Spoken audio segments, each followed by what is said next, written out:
And one of them is gay, a gay organisation took these people on, the Human Rights Commission, over political correctness, and now a woman is taking the gay people to the same Human Rights Commission, or a Human Rights Commission, because they won't let women into their gay club. You know, I mean, this is how it works, right? This is what I'm talking about. It's nothing to do with freedom, it's to do with control. And by the way, you know that guy, Sir Trevor Phillips, is it? No, not Sir Trevor Phillips. It's Trevor Phillips, CBE or MBE or something, right?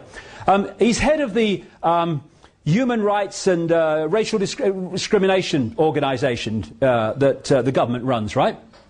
Well, I wrote to him because I came across this thing, and it said, if you have any evidence of racial discrimination, right, write to the Racial Equality Commission. It's called something else now. Bigger chair, more money, same thing. And if you want to report evidence or cases of racial discrimination, and we'll investigate, right? So I write to him and I say two things. First of all, I'm reporting the British royal family as the most racist institution on the planet, because not only do you have to be white, in effect, you have to come from one bloodline, and you have to follow, at least officially, one religion. I want this investigated. And I said to Trevor Phillips, oh, by the way, why are you, as head of Against Racial Equality, why did you accept an honour from the Queen? It was an MBE or CBE or something, from the most racist institution in the world. And I got this bullshit letter back from a lawyer, completely avoiding the whole question, because, of course, they had nowhere to go. And the bottom line was, we don't choose to investigate this. Thank you very much. I love this one. That's a politically correct sign. It's perfect. There you go. And at the bottom, if you can't read it at the back, at the bottom in small letters it says, also, the bridge is out ahead. That's where we're going. Now, I've got to get this one. Now, you know, the theme of money. What's that got to do with Big Brother? What's that got to do with Big Brother? It's nothing to do with Big Brother. You know, there's no surveillance cameras on the pound. I mean, what's going on? David Davison talked about it. This is one of the greatest aspects of Big Brother. Let's just analyse what is Big Brother. It's control by the very few of the rest. Now, what's the greatest form of control on this planet? Money. And you ask the question. People don't ask these questions. I've asked economists this question. They can't answer me. What is money and who creates it? How come oh, no. First of all, there is no money in terms of anything physical worth anything. Money is only what we are programmed to believe it's worth. Money is figures on a screen. That's it. When you go into a bank and you ask for a loan, mortgage or something, say £50,000, much more these days, £50,000, what does the bank then do? It types into your account £50,000. That's it. It doesn't print any money, doesn't mint any coins, it doesn't move any precious metal a single sodding inch. It just types into your account £50,000. From that moment, you are paying interest on £50,000 that has never, does not, and will never exist. And to get that non-existent £50,000, you have to sign over wealth that does exist. Your house, your car, your business, your land. And if you don't pay back through circumstances none of your creation, not just the principal but the interest on the loan, then they get your land and wealth that does exist and your house because you've not paid back money that doesn't exist. That is how the money system works. Because of this, the same force that I've been talking about has controlled the banking system, the pyramid within pyramid, and they've controlled the political system, and therefore laws have been passed. The fractional reserve lending is one name for them, that allows banks to lend at least, and it is at least when you follow the trail, 10 times what it has on deposit. So every time you put £1 in a bank, it can lend 10 it doesn't have to someone else. And once it's given you the £50,000, you then might go and put that £50,000 in another bank. The other bank now has the right to lend 10 times the £50,000 you've just got from this bank. And this is how it all works. Now, what's the difference between an economic boom, prosperity and all the rest of it, and a credit crunch, depression, economic depression? One thing and one thing alone, effectively. The amount of money in circulation at any time. Who controls that? The private banking cartel on their decisions on how many loans to make, called credit, which theoretically puts buying exchange rate, means of exchange into circulation. The more they loan money, the more money is circulating, the more money there is to buy things, the more things need making, everything starts to expand.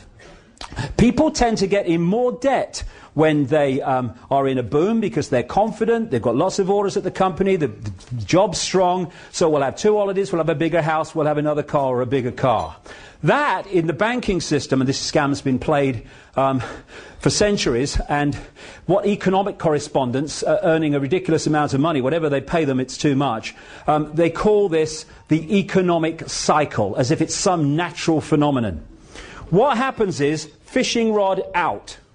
The banking cartel keeps interest rates low, enticing more people in, makes loads of loans, reduces the criteria by which they will give a loan, lots of money in circulation, people in more debt. And here's the point. You know when you go for a loan of £50,000, the bank creates, at least in theory on your computer screen, £50,000. That's it.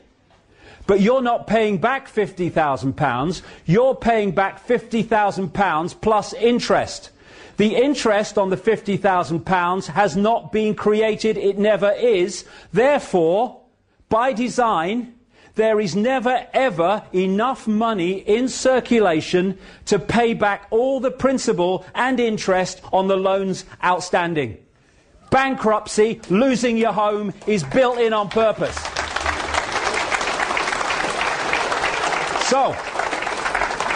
So, out goes the fishing line, and then it starts being reeled in. They create an excuse for a credit crunch or a problem, and so what do the banks do? Coordinated through this system of pyramids within pyramids, they start taking money out of circulation. They raise the criteria for giving loans out, which they are now. They raise interest rates, or whatever they need to do to take money out of circulation. Now, as they take money out of circulation, there's even less circulating to pay back all the debt that was created when they put loads of money out there, so people start in massive amounts losing their homes, their jobs, their businesses, their land, their possessions. And so we move over to the depression, the downturn, the recession, and they then start trawling from the people the wealth that does exist, because there's not enough money in circulation, nothing to do with them, they can't pay the non-existent money back. And this economic cycle has been played for centuries, and it has sucked out of the people the real wealth into the hands of the few. And that is such a fundamental part of Big Brother, because it's a fundamental part of human control. Are you listening, David Bloody Davis?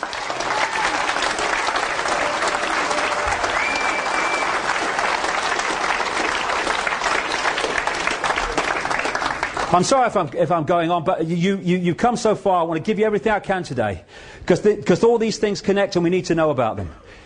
If you want a world government which controls everyone on the planet, what do you need more than anything else? You need laws that everyone on the planet has to obey. You need international law. My goodness me, all the time. International law. Good evening. International law. Here's the news. International law. International law. That is the creation of the laws that the world government is intended to introduce. Because international law will be how that controls the lives of everyone, and if you go against international law, that's why the World Army is there to intervene. International law. International law. Global warming. The carbon con. This is a cracker. This is a cracker. You won't hear David Davis and Shami Chakramarty talk about this. In fact, you'll hear them talk about the opposite. I talked earlier about this network, and one of that network is called the Club of Rome, set up in 1968. People like Henry Kissinger, by the way, Henry Kissinger, massively part of this over the decades, is involved in all of them. And he's involved in the Club of Rome, and it connects into the Rockefellers and all the people I've been talking about.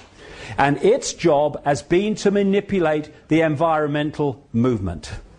In 1991, its founder, the founder of the Club of Rome, Pecci, was quoted as saying in a Club of Rome document, as saying that when they were looking at how to, in effect, do this manipulation, he said, in searching for a new enemy to unite us, we came up with the idea that pollution, the threat of global warming, water shortages, famine and the like would fit the bill.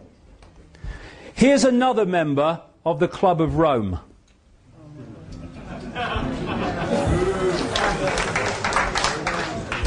And that's why the official story of the reason for climate change, carbon emissions caused by humans, is as much a nonsense as the official story of 9/11. It is a problem, and the solution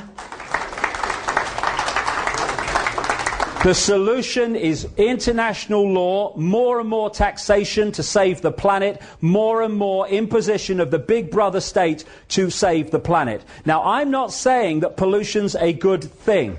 Not saying that. But if we're going to get streetwise, we need to understand that it's not causing climate change.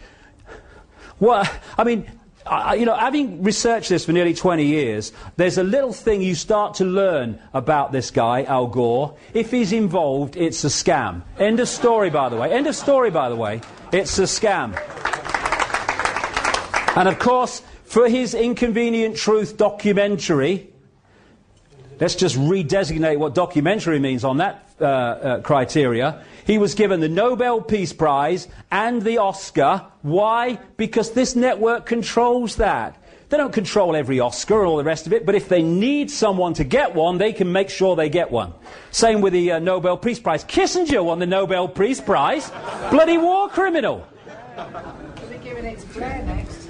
Yeah, Blair. So, what we've got as a result of all this manipulation, Al Gore, is, you know if it's a scam as well, because Madonna's on the stage singing about it, right? This is the Global Warming Survival Handbook, going with the Live Earth concerts, orchestrated by Al Gore. David de Rothschild wrote that. Very good. I'm sure they care about the planet as they're lending us money that doesn't exist and trawling the wealth as a result of us not paying it. Now, there's a thing they say about computers. Crap in, crap out, right? If you put garbage into a computer, you get garbage out. That's how the computer models came up with global warming. International law is where it's leading, and this is the cause of global warming. Stands back in amazement. You mean the sun has an effect on Earth temperature? Are you kidding? What happens is the sun goes in cycles. It generates what are called sunspots, which are massive explosions of energy powered out into the solar system, which comes to the Earth eventually as solar radiation. Some of these explosions, called sunspots, are as big as the Earth and even as big as Jupiter. When it is exploding energy, the temperature goes up. This is what these sunspots are. You can see them here. I think they might have a bearing on temperature. I think so. This is the recent sunspot cycle coming round, or all the rest of it. And of course, there are cycles where you have a sunspot cycle going round at this level of temperature, and then you have a cycle going round at this level of temperature. So that as the cycles go round, it's hotter or cooler in the different cycles as we pass through what we call time. Now, other planets in the solar system have been warming up. I don't know whether you've seen them factories on Mars. Them bloody Martians and them 4 with by 4